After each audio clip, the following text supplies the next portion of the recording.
Bangladesh premier লিগের মান ও অব্যবস্থাপনা নিয়ে প্রশ্ন ওঠা নতুন কোনো বিষয় নয়।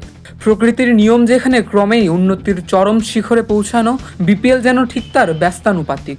সে কারণে প্রতি বছরই দেশীয় ক্রিকেট বোদ্ধাদের সমালোচনার শিকার হয় বিপিএল।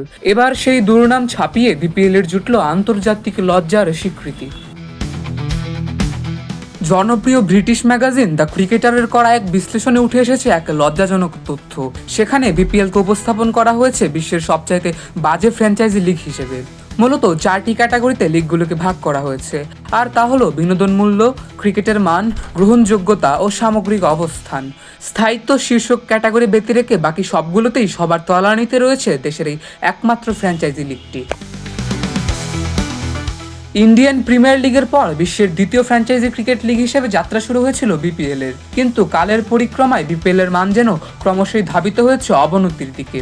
নব্য জন্ম নেওয়া আইএল টি20 কিংবা এসএ টি20ও ছাড়িয়ে গেছে বিপিএলকে। এমনকি লঙ্কান প্রিমিয়ার লিগের অবস্থানও এখন বিপিএল এর উপরে। স্বাভাবিকভাবেই তালিকায় সবচেয়ে প্রভাবশালী নামটি হলো আইপিএল, তারপরেই রয়েছে দক্ষিণ আফ্রিকার এসএ টি20 ও অস্ট্রেলিয়ার বিগ ব্যাশ লিগের নাম। গ্রহণযোগ্যতা ও মানের দিক দিয়ে আইপিএলকে শীর্ষে রাখা হলেও আকস্মিকভাবে বিনোদনের দিক দিয়ে এসএ টি20 ছাড়িয়ে গেছে আইপিএলকেও।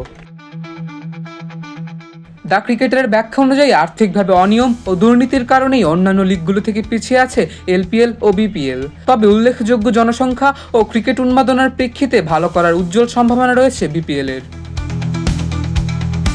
প্রতিনিয়তই ফ্র্যাঞ্চাইজি মালিকানার পরিবর্তন, দীর্ঘমেয়াদী পরিকল্পনার অভাব, প্রায় প্রতি আসরেই খেলোয়াড়দের দল বদল করা আর বিশ্ব ক্রিকেটের ক্যালেন্ডার অনুযায়ী অস্থিতিশীল এক সময় আয়োজন করার প্রেক্ষিতেই সবার পিছনে অবস্থান বিপিএল এর। স্বপ্নিল ভুইয়া, খেলা ৭১।